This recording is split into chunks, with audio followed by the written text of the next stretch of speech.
आज मैं सदन को एक कहानी सुनाना चाहता हूं। कहानी का शीर्षक है चौथी पास राजा।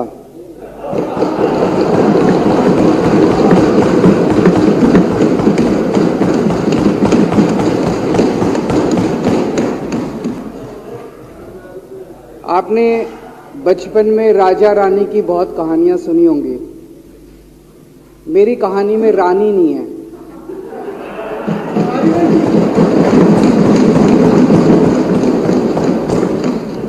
बस राजा है। ये कैसे राजा की कहानी है अध्यक्ष महोदया, जो अनपढ़ था, चौथी पास था, बेहद अहंकारी था, बहुत अहंकार था, बहुत ज्यादा, और पैसे की इतनी हवस थी, इतना भ्रष्टाचारी था, इतना भ्रष्टाचारी राजा था। ये एक महान देश की कहानी है। एक बहुत महान देश था, कई हजार साल पुराना देश। उस देश में एक गांव में एक बहुत गरीब परिवार में एक बच्चे का जन्म हुआ। जब बच्चे का जन्म हुआ तो ज्योतिषी ने कहा, गांव में ज्योतिषी होते हैं, आते हैं, वो पत्री बनाते हैं। ज्योतिषी ने कहा, माई तेरा लड़का बड़ा होके बहुत बड़ा सम्राट बनेगा। माई को यकीन नहीं हुआ, मेरा इतनी गरीब हूं मैं, कहां से मेरा बेटा सम्राट बनेगा। तो उसने कहा, नहीं, तेरे बेटे के ग्रह बताते हैं तेरा बेटा बहुत बड़ा सम्राट बनेगा। बेटा धीरे धीरे बड़ा होने लगा। स्कूल, गांव का ही स्कूल था, स्कूल जाता था, उसका पढ़ने वढ़ने में मन नहीं लगता था। तो चौथी के बाद उसने किसी तरह से चौथी करी, चौथी के बाद उसने स्कूल छोड़ दिया। गांव के पास एक रेलवे स्टेशन था।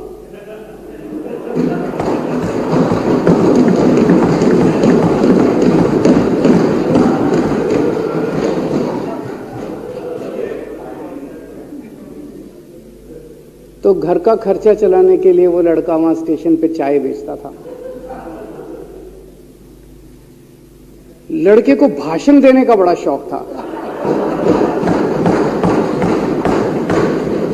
सारे गांव के लड़कों को इकट्ठा कर लेता, आसपास के गांव के भी इकट्ठा कर लेता, सामने वो खाट डाल लेता, उस पर चढ़ जाता और भाषण देता। धीरे धीरे आसपास के गांव के लड़के भी इकट्ठे हो गए। जिस भी चीज में भाषण देता, एक बार शुरू हो जाता तो बंद ही नहीं होता। अब ज्योतिषी ने कहा था, लड़का बड़ा हुआ, बड़ा होके एक दिन उस महान देश का वो राजा बन गया। पूरे देश में उसका नाम हो गया चौथी पास राजा। लोग उसको चौथी पास राजा कहते थे। अब उसे आता जाता कुछ था नहीं, पढ़ा लिखा था नहीं। अफसर आते, कुछ अंग्रेजी में चपर चपर करते, उसको समझ नहीं आता। अफसर जो मर्जी उससे साइन करा के ले जाते, जो मर्जी उससे साइन करा के ले जाते। अब वो कुछ पूछे अफसरों से तो उसे भी शर्म आती थी कि मैं पूछूंगा तो उनको लगेगा अनपढ़ आदमी है, पता चल जाएगा। तो उसके भी दिल में ये रहता था, यार मैं पूछूं ना पूछूं। पता नहीं किस किस चीज पे उसने चौथी पास राजा ने साइन कर दिए। फिर धीरे धीरे राजा को ये बुरा लगने लगा, यार ये मेरे को चौथी पास कहते हैं। तो उसने एक फर्जी डिग्री बनवा ली। कहीं से फर्जी डिग्री बना के ले आया, एमए की। बोला मैं एमए हूं। लोगों को लगा फर्जी डिग्री हम बना के ले आया हमारा राजा। तो लोगों ने आरटीआई डाली।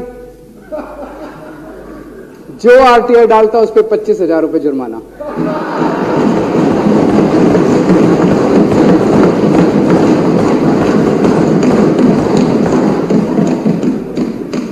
आपके नेता की बात नहीं कर रहा।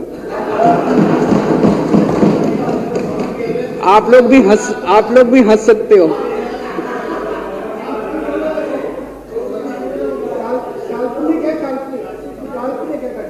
तो जो आरटीआई डाले उसको 25,000 रुपए का जुर्माना, जो आरटीआई डाले उसको 25,000 रुपए का जुर्माना। एक दिन कुछ लोग गए चौथी पास राजा के पास, बोले जी एक बड़ा धांसू आइडिया लेके आए हैं। बोले बताओ। नोटबंदी कर दो, भ्रष्टाचार खत्म हो जाएगा देश से। तो उसने कुछ पूछा, उसे कुछ समझ नहीं आया राजा को क्या कह रहे हैं क्या नहीं, पर उसे लगा यार कुछ धांसू आइडिया होगा। उसने एक दिन रात को 8 बजे टीवी चैनलों पे जाके नोटबंदी कर दी। बोला सारे नोट बंद। पूरे देश में हाहाकार मच गया, तड़प गए लोग, धंधे बंद हो गए, दुकानें बंद हो गई, लोग बेरोजगार हो गए, बुरा हाल हो गया पूरे देश। लंबी लंबी लाइनें लग गई पूरे देश के अंदर। लोगों ने जाके उसको कहा जी नोटबंदी कर दो, आतंकवाद खत्म हो जाएगा। ना आतंकवाद खत्म हुआ, ना भ्रष्टाचार खत्म हुआ, देश बर्बाद हो गया। वो महान देश जिसका वो राजा बना था, वो देश 10 साल 15 साल 20 साल पीछे चला गया उस नोटबंदी से, उस चौथी पास राजा की वजह से। एक दिन कुछ लोग गए उस राजा के पास, बोले जी खेती खूब बड़ी हो जाएगी, ये किसानों के कानून पास कर दो। अब उसको कुछ अकल नहीं थी राजा को, अनपढ़ राजा था। उसने साइन कर दिए, 3 काले कानून पास हो गए किसानों के। पूरे देश के किसान सड़कों पे, जगह जगह मोर्चे, 750 किसानों की मौत हो गई 1 साल के अंदर।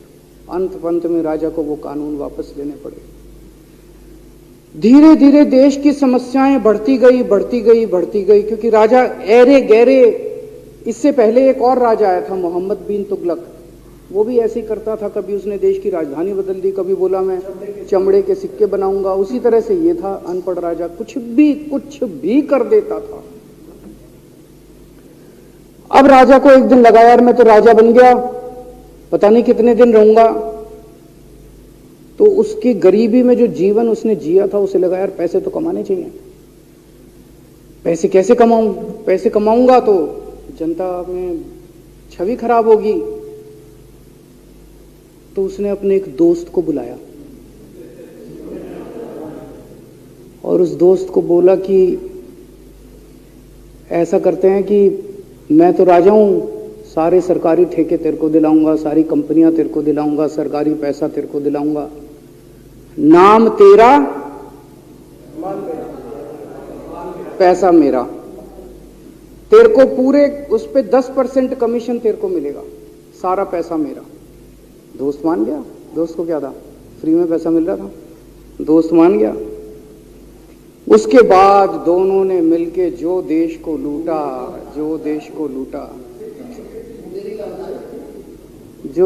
लूटा। सबसे पहले वो दोस्त आया, बोला सर सबसे पहले बैंकों को लूटते हैं। तो वो बोला वो कैसे यार, बैंकों को लूटेंगे तो ये तो ठीक नहीं है। नहीं ऐसे करते हैं, आप किसी बैंक के चेयरमैन को बुलाओ, उसको बोलो कि वो मेरे को लोन देगा।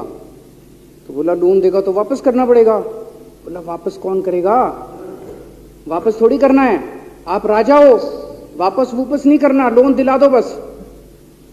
तो राजा ने एक बैंक के चेयरमैन को बुलाया, बोला इसको लोन दे। तो वो चेयरमैन की सिट्टी पिट्टी गुम हो गई, यार मैं तो मर जाऊंगा, फंस जाऊंगा, वो भाग गया। तो फिर उन्होंने ढूंढ ढांड के एक ऐसा चेयरमैन चुना जो कि सरासर भ्रष्टाचारी, जिसके ऊपर 10 फाइलें खुली हुई, जिसके ऊपर 10 केस चल रहे, उसको बुलाया। बोला देख तेरे को चेयरमैन बना रहे हैं, अब तू 10,000 करोड़ रुपए दे दे इसको, नहीं तो तेरे को जेल भेजेंगे। जेल जाना है कि पैसे दे रहा है? उसने कहा माई बाप मैं जो कहोगे जहां कहोगे साइन कर दूंगा। उसने 10,000 करोड़ रुपए का लोन उसके दोस्त को दे दिया। ऐसे करते करते 1,00,000 2,00,000 करोड़ रुपए इन्होंने बैंकों से लूट लिए। राजा ने, चौथी पास राजा ने और उसके दोस्त ने मिलकर 2-2.5 लाख करोड़ रुपए बैंकों से लूट लिए। अब बैंकों से पैसा लूटने के बाद उन्होंने देश को खरीदना चालू किया। सबसे पहले उन्होंने देश के एयरपोर्ट खरीदे, पहले 6 एयरपोर्ट खरीदे, फिर उन्होंने बिजली कंपनियां खरीदी, फिर उन्होंने बिजली के दाम बढ़ा दिए पूरे देश के अंदर, फिर उन्होंने सी पोर्ट खरीदने चालू कर दिए, फिर उन्होंने कोयले खदानें ले ली, फिर इन्होंने पुलिस को भेज के जो लोगों की कंपनियां थी, प्राइवेट लोगों की कंपनियां, यहां बंदूक रख के उनकी कंपनियां छीन ली राजा ने और उसके दोस्त ने।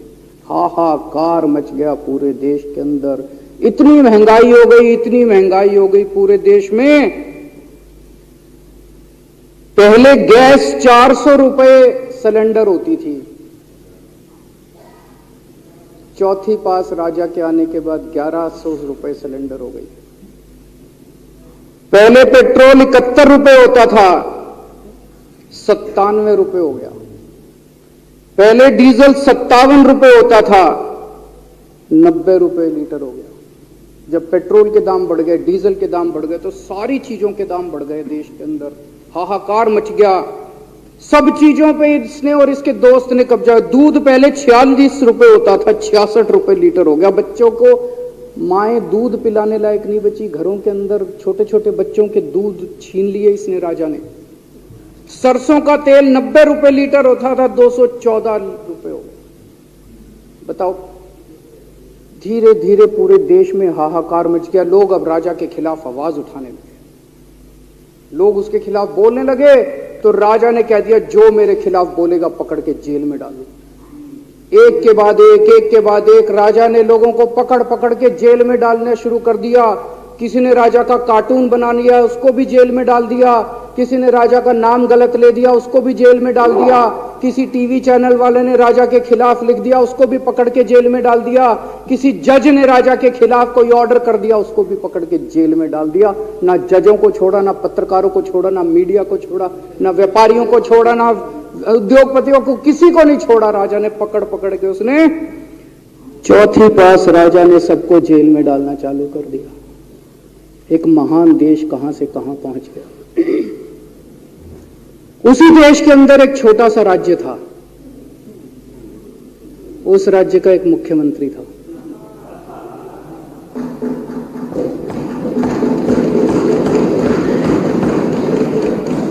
उनके चेहरे पे भी स्माइल आ गई, उनके चेहरे पे भी उम्मीद की किरण छा गई। वो मुख्यमंत्री अपने लोगों का खूब ख्याल रखता था। वो मुख्यमंत्री कट्टर ईमानदार था। वो मुख्यमंत्री कट्टर देशभक्त था। वो मुख्यमंत्री पढ़ा लिखा था।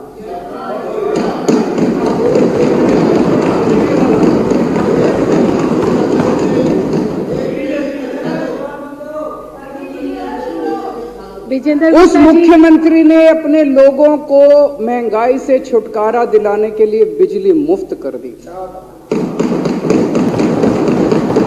भाई साहब, उसके बाद तो चौथी पास राजा पागल हो गया।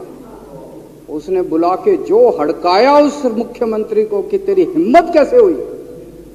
उसे लगा राजा ने तो सारी बिजली कंपनियों पे कब्जा कर रखा था। उसे लगा अगर ये बिजली मुफ्त करने लग गया तो बाकी देश में तो मेरा बेड़ा गर्क, मेरी बिजली कंपनियां लुट जाएंगी, ऐसे कैसे चलेगा। उसने उसको कहा, खबरदार, तूने बिजली मुफ्त के। मुख्यमंत्री नहीं माना।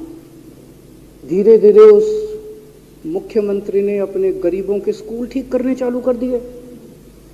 तो राजा ने उसको बुला के और हड़काया। राजा बोला, ये क्या कर रहा है तू, स्कूलों के में बच्चों को पढ़ाता है, तू स्कूल खोल रहा है, ये बंद कर, ये सब, ये नहीं चलेगा इस देश का।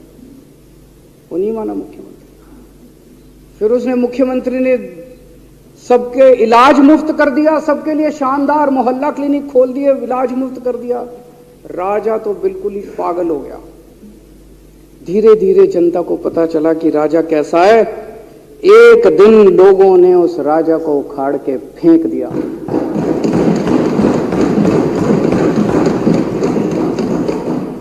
और लोगों ने एक किसी ईमानदार और देशभक्त आदमी को वहां बिठा दिया और उनकी सरकार आ गई। और उसके बाद देश से महंगाई खत्म हुई और देश रात दूनी चौगुनी तरक्की करने लगा। तो जैसे हम बचपन में सुना करते थे, moral of the story, Hindi में क्या कहते, मॉरल ऑफ द स्टोरी का मतलब भाई इस कहानी में क्या प्रेरणा मिलती है। इस कहानी से, इस कहानी से ये प्रेरणा मिलती है कि अगर आपके देश में महंगाई है, आपके देश में समस्याएं हैं, आपके देश में सब कुछ गड़बड़ चल रहा है, तो सबसे पहले जांच परख के देखो आपका राजा अनपढ़ तो नहीं है। अगर आपके देश में सब गड़बड़ चल रहा है, बेरोजगारी है, बहुत सारी समस्याएं हैं, जरा देखो राजा, आपके राजा को कोई दोस्त तो नहीं है? अगर है तो सबसे पहले अपने राजा को उखाड़ के फेंको, नहीं तो आपकी समस्याओं का कोई समाधान नहीं होगा। आपकी समस्या